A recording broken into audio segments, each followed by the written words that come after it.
The world was heading for quite some barbarian times after EA's fake death on the cross, and all the way through the American Revolution. History was rewritten many times, starting long before Jesus' birth, by Sirian gods, who were fighting for power. Both Enlil and Marduk were guilty of erasing history, both wanting to be the one in charge. And to convince the human population that this was how it was supposed to be, that they were the only god, they had to erase the traces of earlier gods. Memories had to be erased, both on the planet and in the astral, in the between lives area, BLA, and time had to be reset. As we touched on earlier, after Christianity was created by the Sirian overlords and their human minions, it came down hard on those who were still pagan and practiced the mother goddess religion. If Christianity was going to become a success in a civilized world, paganism had to go. Therefore, the Catholic Church started a witch hunt on females who connected with nature and the divine feminine. So they possessed the fire. Well, let them burn in fire, then.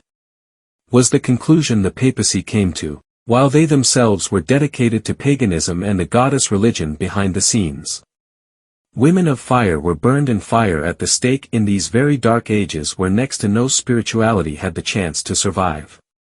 Everybody had to concentrate on their very immediate survival and didn't have time for spiritual contemplations on their own. The Sirian overlords, on the other hand, never walked around hungry. They had huge meals every second of the day, feeding off an enormous amount of fear. In the meantime, there was an election being run on Sami according to AR. In his ebook, The Link. Shami is a planet we used to call Nibiru. This was an ongoing process, which started before Jesus was born. King Anu was stepping down as the king of Sami, and the first democratic election on the planet was held. This was in the 700s-800s AD. All Sirians apparently left planet Earth to participate in this historic event, and Earth was left solely in the hands of the global elite. Even Marduk left, but was afterwards banned from Sami. We know from level 1 that the new king, and Anu's successor, was Nannar, Enlil's son. Nannar is still king of Sami up until this day, according to AR. After the election was over, some Sirians returned to our planet. They had realized, before they left for Same, that Christianity by itself wouldn't unite all people, and that they still needed conflicts. So one day in 610 AD, a 40-year-old man named Muhammad had a revelation, and with his conviction he managed to unite Islam, which became a widespread religion, perfect to use as a catalyst whenever needed. Other religions were created as well, all built on old pagan traditions in a new package. Wars and unrest became the name of the day for centuries. In Europe, the dream of a new Atlantis started taking form, and prominent secret societies, such as the Rosicrucian Order under Sir Francis Bacon, and Freemasonry, worked in unison behind the scenes to make this happen. They, of course, knew about America long before Columbus. He, Cortés and other European explorers, were just forerunners, making sure that the continent in the West, which had been chosen to become the new Atlantis, was cleansed from savages, and that gold and other valuable things changed ownership and landed in the right hands. The American East Coast had once been part of Atlantis, something these secret societies were well aware of, and now they wanted to rebuild the empire of the gods, and they started preparing for their return. They never really left, however, and the skeleton crew, which is still here in the physical, is led by Marduk and his sons, apparently. Still, there are many Sirians and other non-physicals in other dimensions who pull the strings behind the scenes of the powers that be. Behind the American Revolution, the French Revolution, and the Russian Revolution, were not only Freemasonry and the Rosicrucians, but also another secret society, formed by a Jesuit priest, Adam Weishaupt in Bavaria in southern Germany. The name of his group became known as the Illuminati, and consisted of the most brilliant thinkers of their time. When this secret group was revealed, they were banned in Germany, and the members had to flee. However, there were founding fathers of the United States of America who were in continuous contact with Weishaupt and his group, something that is shown in letters which were found after the United States was established. Thomas Jefferson was one of those who were close friends of Weishaupt's. Letter correspondence exists between the two. The Illuminati and Freemasonry were the two driving forces behind the American Revolution, and the most prominent founding fathers were Freemasons, and others were tightly connected with the group. Only a few rejected Freemasonry.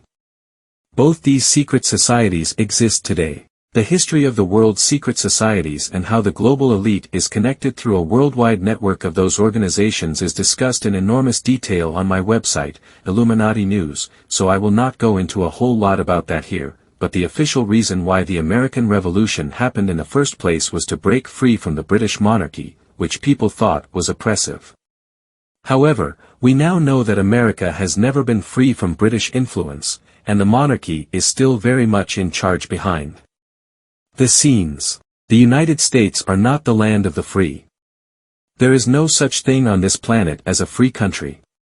Since humankind, the way we know ourselves, were created, there hasn't been a land of the free, except perhaps Lemuria for a period of time, but even Mu was part of a bigger conspiracy, so their freedom was also to some degree an illusion. As long as the Sirian Alliance is still present on Earth, there will be no land of the free. The only real difference between ancient times and the world we live in now is that the gods are not present among us. They are still here but are not showing themselves openly anymore. They have become invisible controllers, and we think that all the bad things that happen on the planet are due to human behavior. This is not true. We have the DNA of the Sirians, but we also have the DNA from the Mother Goddess, and that's where human compassion, love, caring, and helpfulness comes from. The rest, unfortunately, are Sirian traits we have inherited, but also have gained from manipulation and mind control. Humankind without the Sirian Alliance would be a very different species. We would see the best sides of ourselves develop rapidly, because they are predominant. Look around you and see. People in general want to do good, they are friendly, helpful, compassionate and loving. In general, people don't want to hurt each other. But what about school shootings, assassination, and war? Yes, but if we really study it and research it, we will find a common denominator. The perpetrators were either under the influence of mind-altering drugs, and/or heavy mind control. Either way, we can trace their behavior back to mind control. Someone used these people for some evil purposes. They did not do what they did by their own free will, they were manipulated. Still, isn't it a little paranoid to blame it all on the Sirian Alliance? We humans are certainly no angels either, some might say. And if they are Christians, they would justify it by saying that we were born sinners, so our behaviors make sense. The perpetrators are of the devil. To this I would say that if the Sirians had left this planet alone and let the Aryan experiment evolve on its own, we would not have these problems. And I dare say that although the Sirians manipulated us the way they did, if they then left us alone, we would still become a compassionate species who would reach the stars. We are about 7 billion people in this world, so of course there are those who would do counter-survival things to others in such a crowd, but humanity in general would evolve just fine. We are souls in a body. We are trapped in matter, although we don't have to be. There is nothing wrong with the material world. What's wrong is to keep people trapped and prevent them from reaching out to the other dimensions. And this is what the Sirian Alliance has done. Sirians, AlphaDraconians, Pleiadians, Andromedans, you name it. Factions of all these alien groups, and more, are part of the Sirian Alliance and work towards a common goal to become the rulers of the universe. And they want to make sure we help them to reach that goal, and they are going to see to that they get our consent. How will they do that? The way they always have, through manipulation.